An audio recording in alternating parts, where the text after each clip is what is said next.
Well, you clicked this video, so I know you're just like me. You're tired of the dealership bull crap and you just want to buy a vehicle with certainty and clarity. Now, you might be asking yourself, what is this guy talking about? How are we related? You found yourself at the dealership looking at vehicles and then you fall in love with one. You show up inside and you sit down, they bring you numbers, and then you're completely confused. But then once it's all said and done and you're driving home, a couple days go by and you absolutely regret this purchase.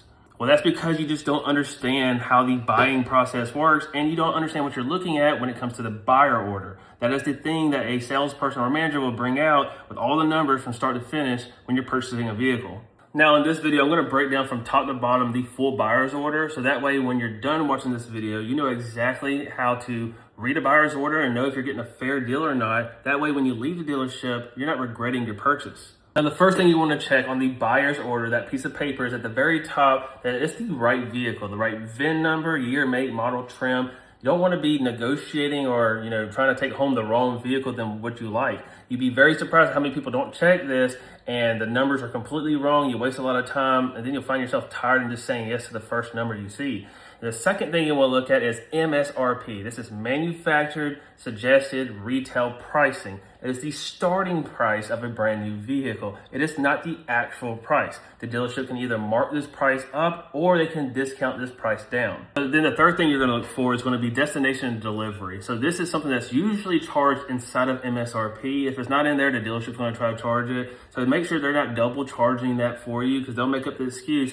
It comes with every vehicle, but if it's already built inside the MSRP, and you'll see that on the actual window label of the vehicle, if it's already built in there, you don't have to pay for that twice. But the fourth thing, the market adjustment, that is what the dealership can adjust the price to from the MSRP. So that $50,000 MSRP, the dealership can add $5,000 to it, which is your market adjustment, which is $5,000 more than what the manufacturer is actually recommending for the dealership to sell it for. Now, with the fifth thing is called dealer discount. We're going to use this example of $50,000. My goal always for all my clients is to get them about 10% off of MSRP. So this is not including rebates. So sometimes depending on the vehicle, I'll aim for more or aim for less. It's the rarity of the vehicle, the supply of the vehicle. For the most part, it's going to be 10% off. So at $50,000, you will see a $5,000 discount because that's 10% off of MSRP. But again, that's not including rebates, which then takes us to number 6, which is going to be like the selling price.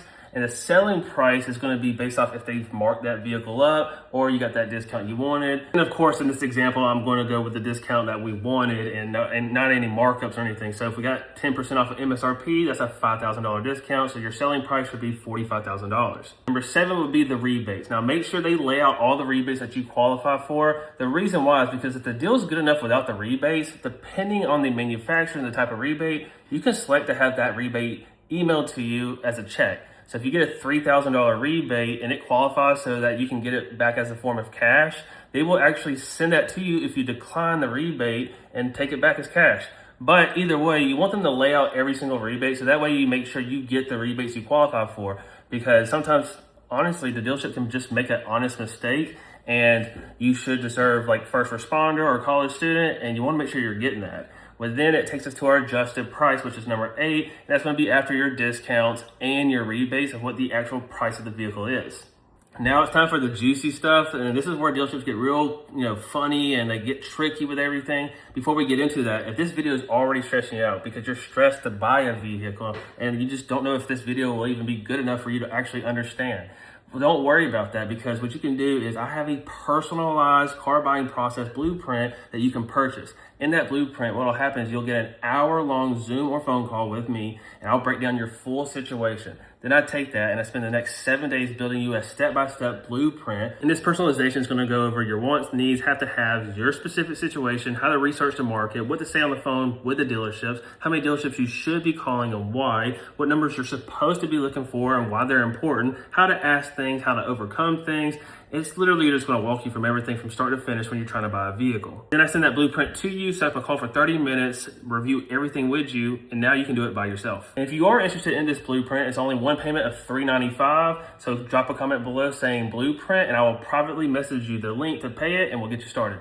Now, number 9 is add-ons and accessories. Now, with add-ons and accessories, these are things that the dealership have added to the price of the structure because they believe there's some value in the product that they've added to the vehicle. Or it can just be some made up stuff that they're talking about. And either way, these are negotiable and removable. If the dealership will not remove it, then try to negotiate it inside the price. Don't just let them walk away with your money. Okay, so if there's a $4,000 add-on, make them specifically explain exactly what it is and make them show it to you and what the benefit of it is. If you don't find value in it, tell them to get rid of it. If they won't get rid of it, then negotiate it down. And then once you get it down, take the remainder, say there's like $2,000 left on that add-on, and get them to take it off the price of the vehicle. There's no reason why you should pay for something you don't want or you didn't ask to be added onto the vehicle. Number 10 and 11, this gets tricky. So it's fees and mandatory fees. So fees are not mandatory unless they're government fees. Now, there are some fees that are doc fees and like admin fees and processing fees. These are things, some dealerships, once they charge one customer, they charge all of them and they cannot remove them, but they can still be negotiated. So say if number 10, the fees are $1,000, right? You can negotiate it down to $500, $300, $200, right?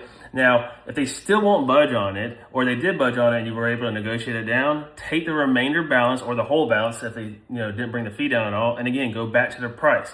To keep it simple, let's say the fee was $1,000 and you couldn't get anything off of that fee, then say you want $1,000 more off the sales price of the vehicle. But when it comes to mandatory fees, there's no negotiating. It's just mandatory. So if there's $1,500 in mandatory fees, just make sure you make them lay it out for you so they're not just like hiding it and showing you why it's mandatory and why it's collected by the government.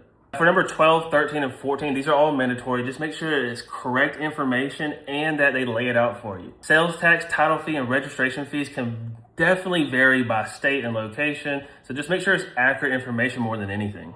Now that we're at the very bottom where it's the out the door price, you got to be very careful. The out the door price is not including your trade-in. This is before you got the trade-in if you do have trade. It's not including any money down. Your outdoor price is everything we just talked about, plus and minus all together to come with a final price.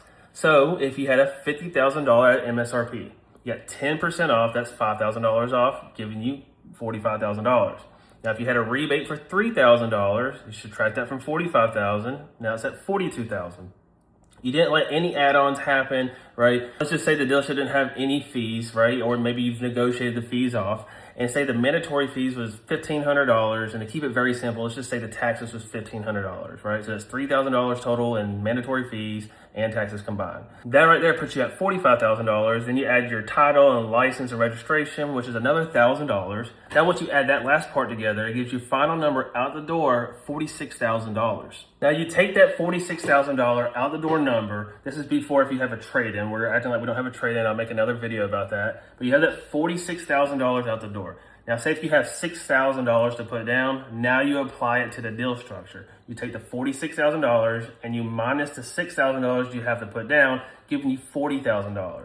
If you tell this to them up front, they're just going to play all these different games throughout the structure. Just don't do that. Cleanly do it in this order, and you'll have your final out the door with or without money down. Now, one quick thing I do want to discuss, and I'll make a whole video about this, but before you start negotiating, whether you're going to call the dealership or you're going to go in, what you need to do is you need to go to a couple different banks and get a pre-approval. So that way you get a good interest rate on what you qualify for. So if you qualify for a 5% interest rate, you want to have that, because when you're done with this negotiation, they're going to want to earn your business when you try to finance the vehicle. If you don't do that, they're going to eat you alive on the financing and try to mark up your interest rate. Instead, you just turn around and say, hey, I have a 5% interest rate. If you can match or beat this, then you can have my business through financing. So that way you want the convenience power of it, right? You don't have to take this back to your bank and then get them to finance it or anything, right? Make them match it or beat it. If they can't do it, take it back to your bank. Now, if you're like, Corey, I don't really want to do any of this. This is a headache, a bunch of time, energy, effort. I just don't have, then fine. You can get somebody like me to take care of everything for you. So just hire me by clicking the link in my bio, fill out the form and submitting it, and I will get to you as soon as I can. And let me know in the comments, what questions do you have about this exact buyer's order? And for more content like this, follow Corey Creates Deals.